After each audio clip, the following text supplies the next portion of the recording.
రాష్ట్రంలో గో సంరక్షణకు సమగ్ర విధానం రూపొందించాలని అధికారులను ఆదేశించారు సీఎం రేవంత్ రెడ్డి. మన సంస్కృతిలో గోవులకు ఎక్కువ ప్రాధాన్యం ఉందని చెప్పారు.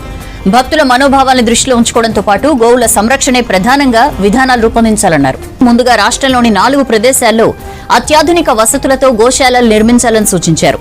కోడె మొక్కులు ఎక్కువగా చెల్లించే వేములవాడతో పాటు యాదగిరిగుట్ట, హైదరాబాద్ సమీపంలోని ఎనికేపల్లి, పశు సంవర్ధక విశ్వవిద్యాలయం సమీపంలోని విశాల ప్రదేశాల్లో గోశాలలు కట్టాలని చెప్పారు. రాష్ట్రంలో గోశాలలు నిర్మించాలని నిర్ణయం తీసుకున్న సీఎం రేవంత్ రెడ్డికి బీజేపీ ఎమ్మెల్యే రాజాసింగ్ ధన్యవాదాలు తెలిపారు. రేవంత్ రెడ్డి నిజమైన గో సంరక్షకుడని, దేశంలో గోవులను కాపాడుతున్న ముఖ్యమంత్రి రేవంత్ రెడ్డి మాత్రమేనని కొనియాడారు. ఇలాంటి మంచి పనులు కొనసాగిస్తూ దేశంలో మంచి గుర్తింపు పొందాలని రాజాసింగ్ కోరారు.